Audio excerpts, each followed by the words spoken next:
Welcome back to Release Your Inner Power podcast. I'm excited about this conversation today about this mama who's going to share her experience and story with us. And I want to welcome Jenna to the show.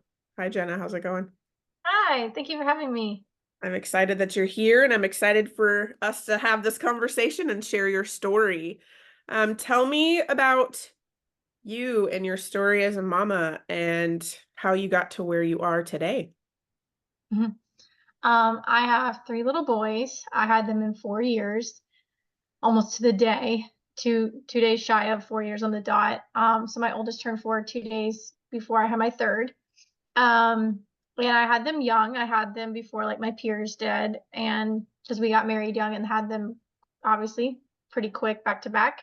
And so my motherhood journey was lonely for sure. And I had a lot of the things that could go wrong did go wrong kind of thing. Not everything, obviously, but I did go through a lot of hardship in the very beginning. And so since I didn't have that motherhood community, it was a big learning experience for me because I was forced by default to figure it out or not. And I chose to work through it and was too stubborn to let that be my future and wanted to change it and enjoy my motherhood with my firstborn, much less any other kids I would have in the future. And just did a ton of research, went through a lot of stuff, and got to a much, much better side when I had my second son. It was night and day difference. So I had two under two at that point, and it was so much better than my first. Um, and even though I went through some of it again with my third, like because I'd gone through it, I recognized it, like with mental health and the physical aspect of everything. And it was, it sucked and it was really hard, but I think it was harder because I knew about it in a sense. Sometimes ignorance is bliss, but it was easier in the sense of like, this isn't foreign to me, but it was harder because like, okay, this is my third. Why is it happening again? Especially since my second one was so much better. So, all that to say, obviously, it doesn't matter how many kids you have or how old you are, like whatever, like every pregnancy, postpartum, birth is so different, just like every child is different. So never assume that your one story is going to be the same for all the rest of yours. Yeah, yeah. And so when you're saying that you had situations and things that happened and that could go wrong, would you be willing to share one of those stories on how you did get through that and what what you did to get you Mm-hmm. through to the next? Mm-hmm. So yeah, with my first, it kind of started with my birth. I chose to get induced at 41 weeks because what did I know? First child, I was 41 weeks. I was done. They offered me to get induced. I was like, sure. Didn't really know what all that meant. I was just done, ready to get him out. He was showing no signs of coming anytime soon. And I was miserable at that point, obviously. And it's, I got Pitocin, which actually wound up not doing squat as far as progressing me. They kept opening it and upping it, and I'm like, am I supposed to feel anything? Like, this is really weird. So then eventually after a few hours of that, they're like, okay, do you want us to break your water? I'm like, sure. Again, this is my first experience. What do you want me to say? No, yes, like, I don't know. So I said, sure, why not? And they're like, I'll be back in a couple hours, check on you, see how you're doing. And about like not even probably 10 minutes later is when my contractions like boom started kicking in as soon as she broke my water. So at that point, I had a lot of Pitocin in me mixed with like, so synthetic contractions mixed with real contractions, basically. And so I didn't like gradually get into labor. It was a boom, like immediate, you're in like real active labor all of a sudden.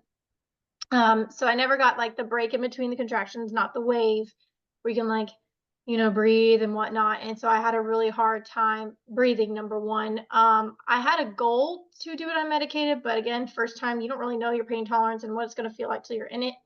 I got to a point where I was like, because I didn't have that break and that gradual ease into the process, I was like, I can't do this. Like, give me the epidural. Shots don't bother me. So like I wasn't worried about the needle. It was just like I was at least gonna try. Like I just want to say I tried to go natural. Like why would I just automatically say no epidural when I've never even felt the pain? I didn't know what it was gonna be like. But it was so rough for me that I was like, I can't. I know it's gonna get worse from here, and I can't continue this way. So I got the epidural, and I'm a pretty like lightweight when it comes to anything medication wise or anything with any kind of possible side effects. Like I can't have too much caffeine, I get really jittery. So just epidural alone, like I already felt weird. I got like really violent shakes.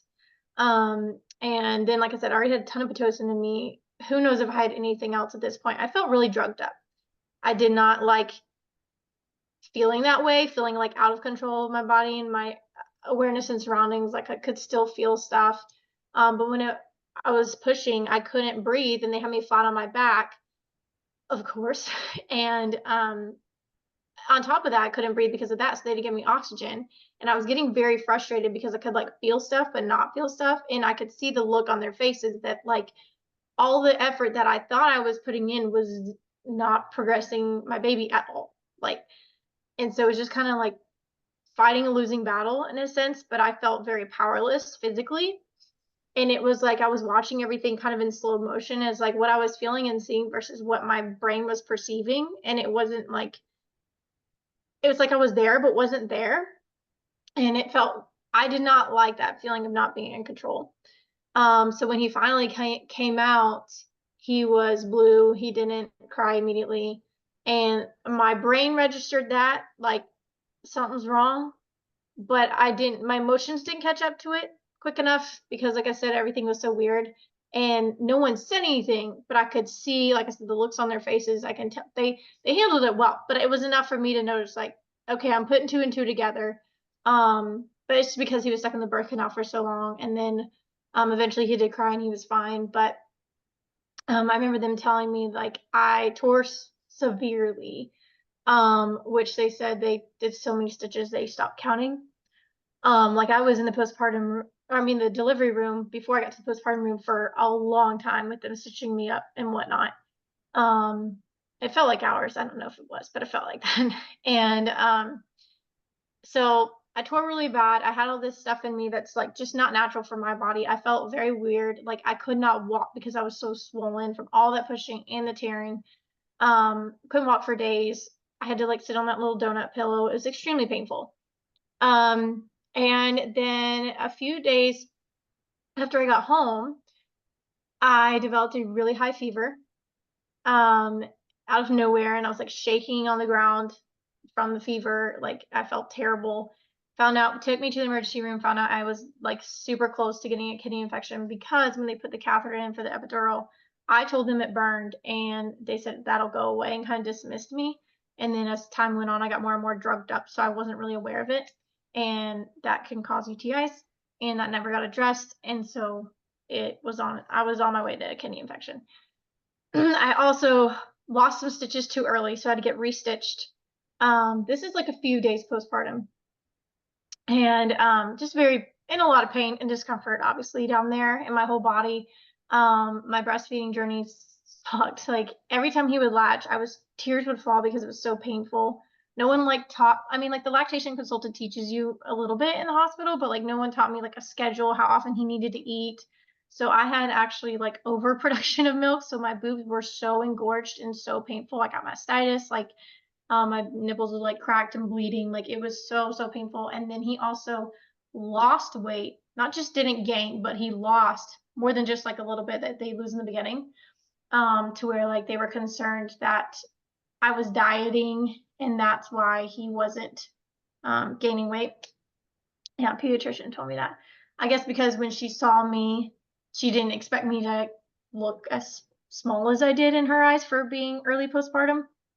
I'm not a big person anyways, but whatever. And said like I need to fatten up my diet because that's why he was losing weight. Now I learned that actually my milk was I had a high milk for milk imbalance, so like the fatty part of my milk was not that much. And also found out later that he had really severe reflux. So that was contributing to him not sleeping well. I wasn't sleeping well, therefore I was not healing from all that I went through.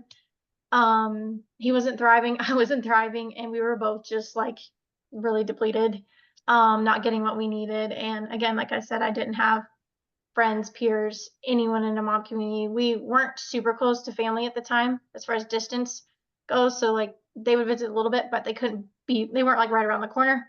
Um, So that was a very hard season, and because of all that sleep deprivation and all the things that we went through in the very beginning, it got the postpartum depression and anxiety like really amped up. I had severe headaches and rage. I hated everybody in the world. Like everything made me mad. I felt like I was um in like I was there, but I wasn't really there. Like everything was like a fog. And it was just a very frustrating, lonely, depressing season that I just felt like out of control. And I was like, I'm only a few months into this motherhood thing. I'm not, there's no way it's going to continue to look like this. Like, I've got to get sleep. He's got to get sleep. He's got to grow. Like, I've got to heal. At this point, you think, like, will I ever look the same again? Will it ever feel the same? You always think that at the very beginning. And of course, when you get years down, you're like, of course it does. But when you're in it, you don't know, especially as a first time mom, you don't know how that's all going to wind up. And so I got to really the point where I was like, this can go one or two ways. Or three ways. I can, being really dramatic, I can end it. I can accept it and not try anything and just like, this is my fate in a sense, or I can do something about it, and I'm too stubborn to accept the other two. So I was like, I'm going to do something. Like, I'm going to make this happen the way I want it because I'm a control freak. So I'm going to make my life as enjoyable as I possibly can, for me and my son, for our family. And I did a ton of research on his sleep. Like I said, got him diagnosed properly with acid reflux. So he was eating better, got him on medication, therefore he could sleep better because he wasn't screaming in pain when we would lay him down. And got him sleeping independently and on a schedule and feeding him on a schedule. So I wasn't in pain with breastfeeding and all that. And then I got to sleep and rest and heal. And shortly thereafter, all of that, once that like leveled out and I felt like me again, is when I got pregnant again. So it was a totally different experience that time. Well, first I want to say, holy smokes, girl. That's a Hmm. lot. That's a lot. And to go through it, Yeah. you're probably like, I mean, at that point, you were probably like, really? Yeah. Something else? Seriously? Like, I'm Yeah. just trying to make this work here. I'm just trying to get better and heal and do the thing. Hmm. And then, Hmm. yeah, there's a point where it can be too much.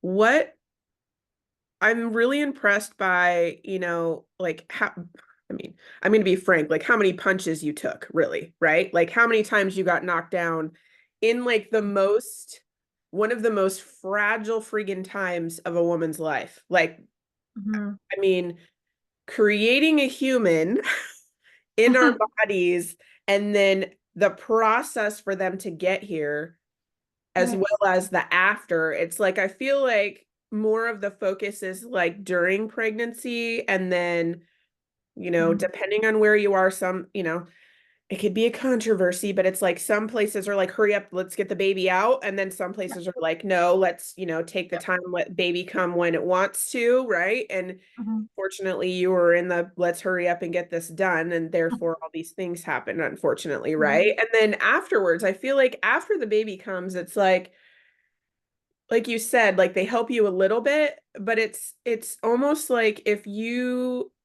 don't do all the research, if you don't find what you need, if you don't, and how are you supposed to know that when you're a Right. first mom? You Right. don't know that. No Like, one does. No one does. no.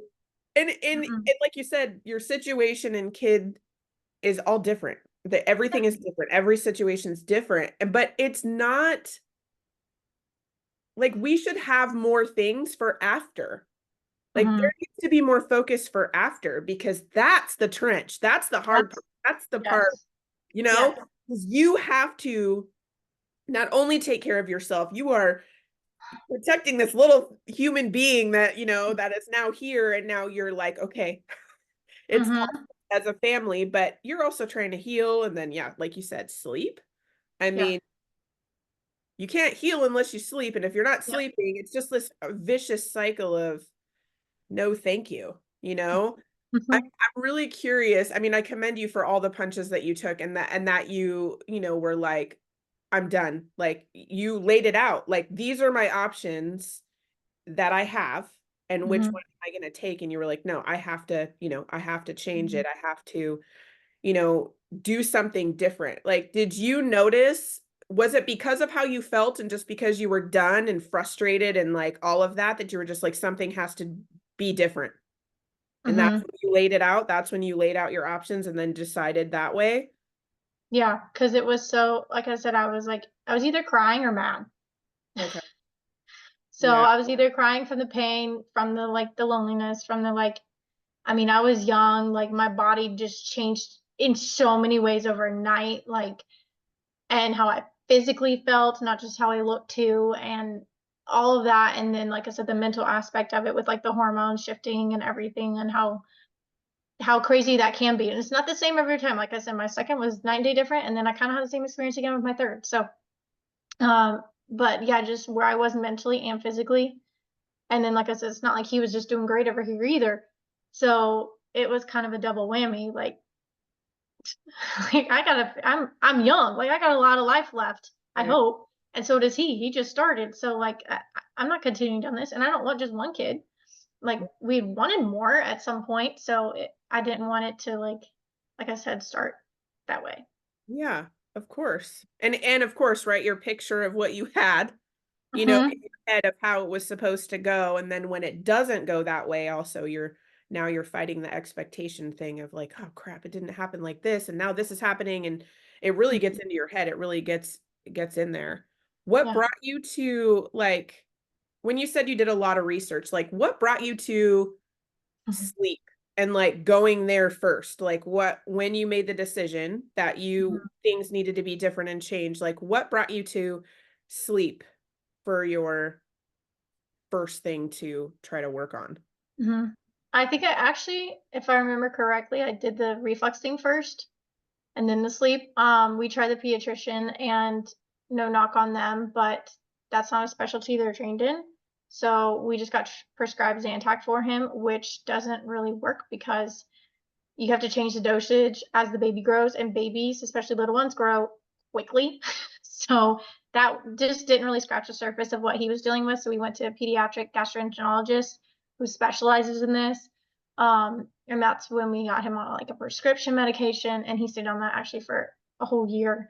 Um, but uh, yeah, I started there and then really dove into the sleep. And just because, like I said, like you can't heal if you're not sleeping. And it was causing me to be a person I didn't like, and I'm one that needs sleep. And now that many years later, I know that as us as women, we actually need more sleep than men, just physically and hormonally and all of that. And if we're typically the primary caretakers of another life, then we really need our sleep. Um, so yeah, that was one thing that I was like, this is a non-negotiable. Like I need my sleep, and so does he. Mhm. Did you find that it was, like, the change was, like, smoother and quicker after you did your research with the sleep? Like, could you tell, like, were things changing? Were you not so, angry and, like, either angry or crying? Was there actual Mhm. moments in there where you're like, "Oh, I'm actually a normal human being right now?" Yeah. So he was born at the end of May, and I think from what I can remember, like November was when things were like solidified. Okay. I'm pretty sure we got him diagnosed with the acid reflux in September, and then I was working on the sleep in between September, October. Um, and yeah, November I feel like is when I started to feel like a normal human being. So about 6 months postpartum, Yeah. What which I other know some people go like months and years without sleeping through the night, but I just wasn't. not I'm not happening? about that. Yeah. You're like, "Not happening here. This is No, this is I gonna couldn't be." handle like 4 months of this, much less like no, thank you. Yeah, I totally hear you. I'm like Mhm, you. Sleep is important. That is mhm. something that I need. So, yes, I Yes, completely yes. understand. So what, after you, did the sleep and stuff, did you, and things were moving in a better direction, Mhm, when did you realize, like, you were talking about postpartum depression. When did you mhm, realize, like, "Oh, this is like, I'm in this. This is actually what it is." Because when you're in the fog and you're, like, angry and crying and all the things, mhm, you're not like, "Oh, mhm, I have postpartum depression." Like, you don't just, mhm. it's not Right. something No, that you don't. You you don't. know? Like, when did you realize that this is what you were going through, and then you started doing other things to support yourself? What were those? Um, I think once I realized, like, okay, it's been more than a few weeks, it's no longer baby blues, because that's normal. Okay, I don't wanna say normal. typical. That is very common to have baby blues because of all the adjustment that your hormones go through. But if it's lasting months, and you're still crying often, and I'm not typically a crier anyways, um, and feeling anxious and like all that kind of stuff and paranoid and like depressed and all that, then there's something deeper going on, you know? And I think a lot of it was like situational combined with hormones. Because like I said, like it was just boom, here you go. I'm young. I don't have a mom community, mom friends. Like all my friends and peers are still out living their lives at that age that I'm no longer living. And we're in a city a little further away from our family. So like it was just me and my baby all day long, pretty much till my husband came home, from work. And so like it was just Groundhog Day over and over and over and over. And it wasn't like Groundhog Day where he slept on a consistent schedule and I could be productive while he napped and then we get to do fun things. Like it wasn't like that because I was miserable, not healing, not sleeping, not no consistency. He wasn't getting consistency, so he wasn't sleeping, eating well, getting well, like all the things. And so I didn't know what tomorrow was going to bring. Kind of, even though it was kind of like a Groundhog Day, but I still had the uncertainty of like, I don't know what our plans are. I don't know what we're doing. I don't know how he's going to sleep. I don't know what I'm going to. And that uncertainty like really gets to you after a while when it's just like on repeat. Like that's your life, you know? Yeah. Yeah. What sort of like what through the process of you working through it, what were the other things that you did or changed for yourself Um, to get you through that?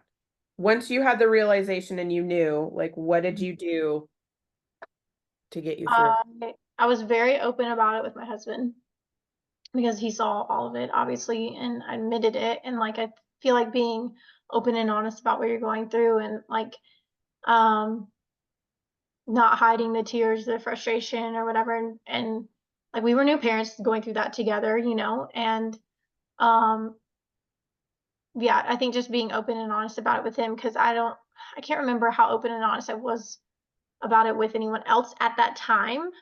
It's like I wanted to be, but I didn't know how to say it because anyone who was offering me advice in that season was like far removed from that season of life. So I didn't really feel like I could relate to them. Like it'd been like 20, 30, 40 plus years since they had kids.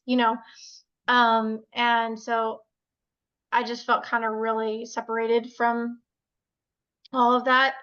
So I did deal with a lot of it silently, but like I said, he knew, and it wasn't until like I figured things out for my son and for me and getting him consistent and whatnot that I started to feel like confident and like we had consistency and routine and like I said, and then quickly it was like, here we go again. Yeah. Yeah. And So, you said that your second one was different, mhm, was like night and day, but then mhm, your third one was very much like your first. mhm. So when it was like night and day, like can you explain? Can you The explain? difference. Yeah. Yeah. I honestly think part of it had to do with the season, like the actual season, because my first and third are May babies, 2 days apart.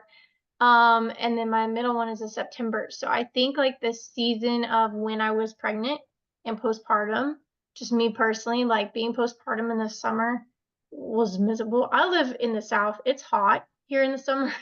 And when you are healing and postpartum and you're breastfeeding and you have someone on you all the time when you're hot and sweaty and you feel gross and you can't like wear layers and cover up to heal in your postpartum body, because it's too dang hot, then it's just like you feel like you're kind of fighting a losing battle and it's frustrating versus like if you're healing in the wintertime and things are slower and you can get all like it's not that big of a deal. I feel like having a September baby was so much just I enjoyed being pregnant in the summer more than I enjoyed being postpartum in the summer. Just my personal experience. So I was more active in his pregnancy. I ran up until 29 weeks. Um, and part of that was kind of the season. I also wasn't allowed to run for a little bit because I had partial placenta previa with my first. So just out of caution with that. But then it got resolved and it was fine. But then I was too big to run. So I was just more active. I was working a full-time job with my first one, so I feel like I had more like water retention when I was working at a desk all day versus my second. I didn't have a job. I was chasing baby slash into toddler. So I was just more physically healthy, which helped a lot. I was determined to never have an epidural again if I could possibly control that, because of the whole catheter issue and just how it all made me feel. So I was like, I'm doing this unmedicated, which I did. So my although that hurts like none other, the healing afterwards is so much better. Like you feel like yourself. Like I could get up and walk around. The only problem I have with him is just losing a lot of blood, so I was a little faint. But other than that, like I felt good after him. And I think because I was physically healthy during his pregnancy, then that helped with my healing process as well. And then as far as like the taking care of them, like I already knew what to do and it wasn't that far removed for me. So like I felt really confident, like, yeah, here we go again. You know, it was very fresh in my mind still. And now I knew what to do in the very beginning as far as his sleep, his feeding schedule, all of that. So it just kind of like smoothly transitioned into the two under two. And my oldest like loved him from day one. And I think it helped that he was younger, so there was no like jealousy really.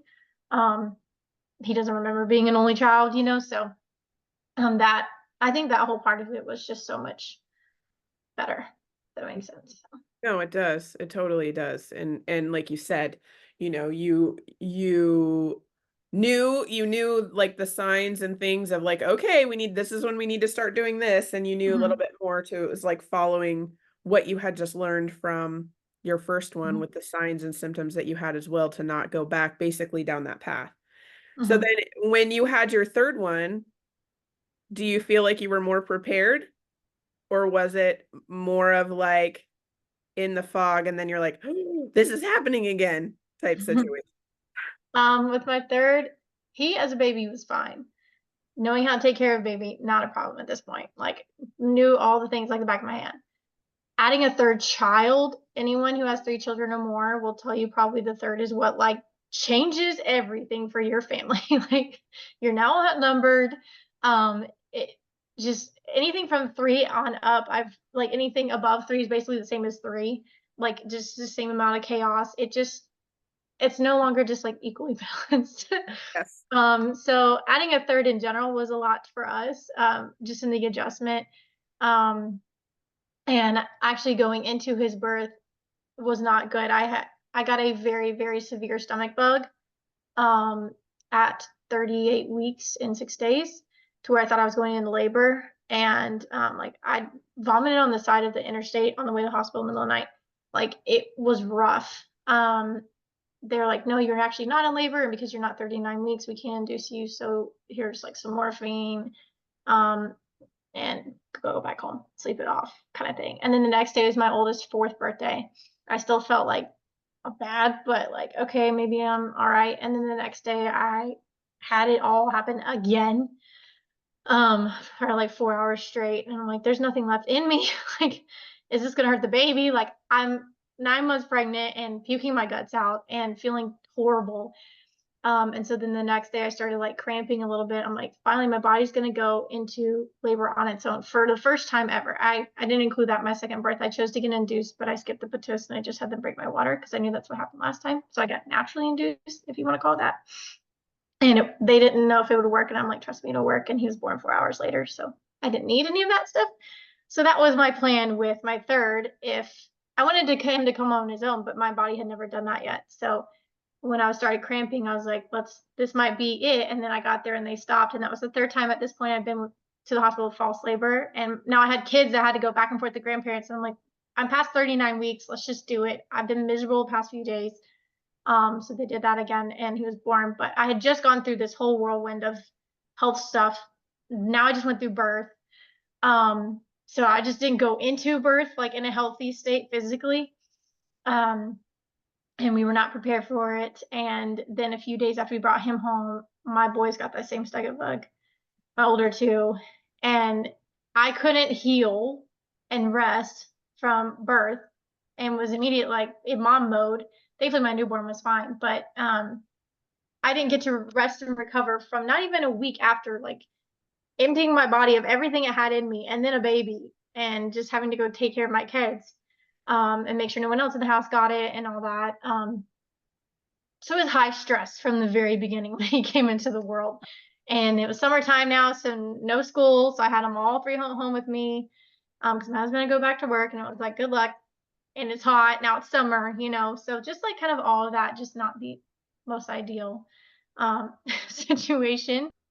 And basically, just like my body was just rough from day one. Like it just didn't adjust from healing from birth. I felt like things should be moving along by now, and they weren't, because obviously my third. I've been through this before, and it it was a very long, hard process of mentally getting to the place I needed to be, and physically, because mentally I did notice the postpartum depression.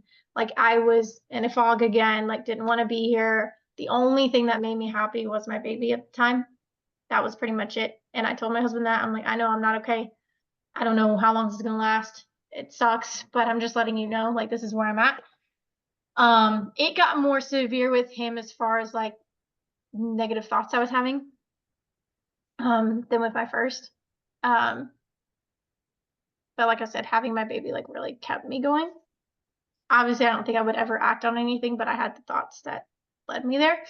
Um, and sorry, I lost my train of thought. So yeah, that was a long process of kind of getting there, and I had really bad brain fog. Like I could you could have a conversation with me and I would forget like, everything you just said. And so like mentally I felt off. Like I felt like a lunatic. And I was depressed and all this, and I'm like, and my world just got rocked all of a sudden. It's like, here are these three boys, and heal from everything you just went to physically. Bye. Like you're on your own. Um, and they're home with you all day because there's no school. And so it was very like chaotic.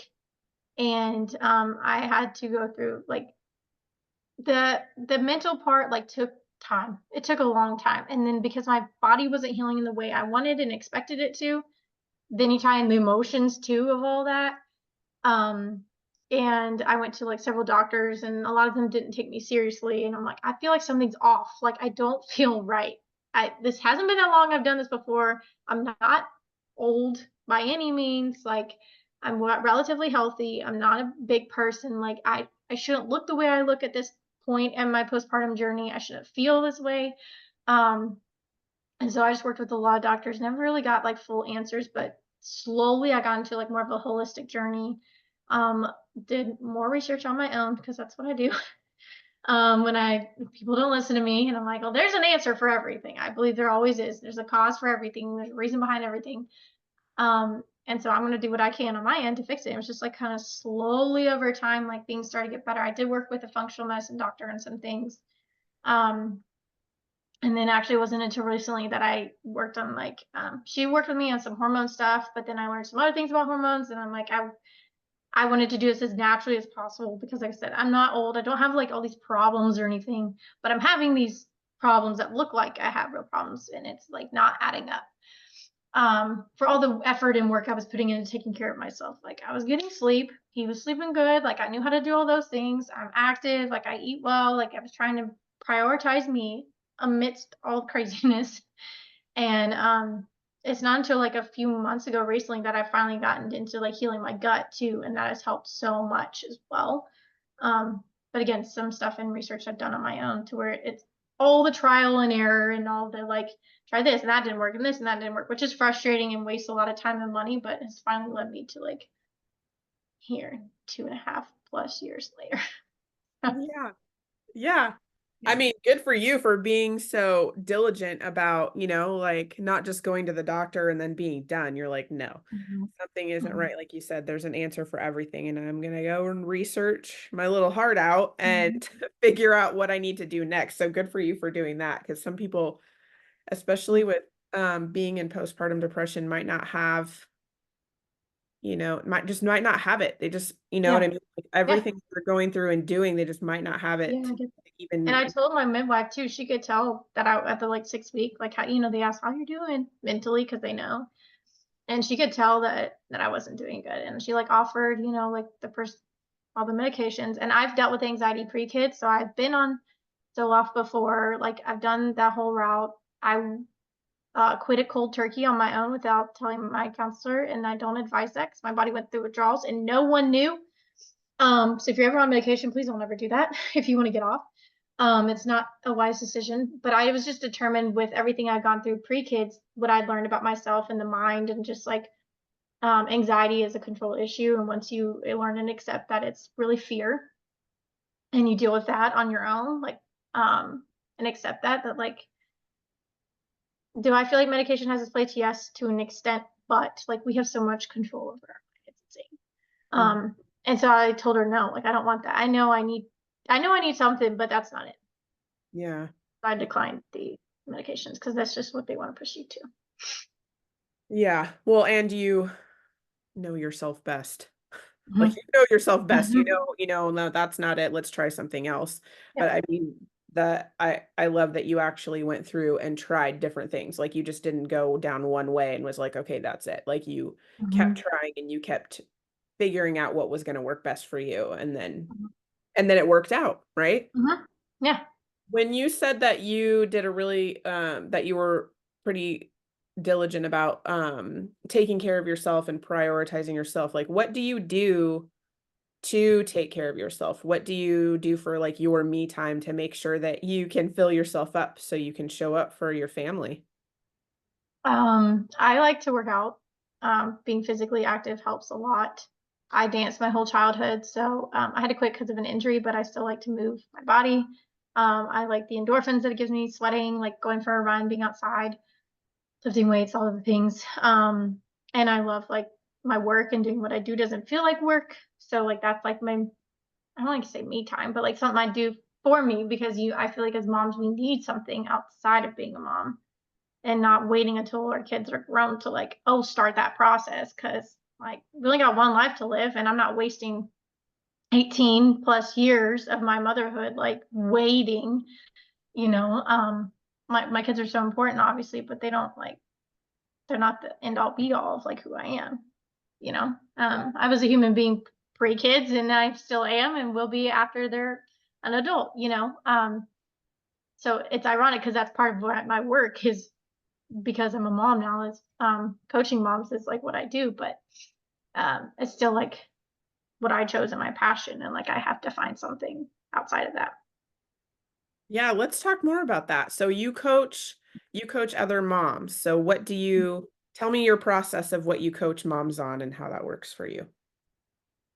Well, it's kind of a wide variety of things, but basically what I didn't have with my whole experiences, both pregnancy and beyond, of that support and someone to tell you like, here's what to expect, here's how to handle these things, someone who's been there and gets it, like through some of the hardest stuff, like the PPD, PPA, like healing, advocating for yourself, both like I said in pregnancy and afterwards, advocating for your kids, getting them on a good sleep schedule routine, potty training, like handling their emotions, their development, and making sure mom's taking time for herself. How does that look with your schedule and your life? Like, um, doing more than just the bare minimum of personal hygiene. Like, there's not a day that goes by I don't shower. Like, I go to the bathroom alone every day.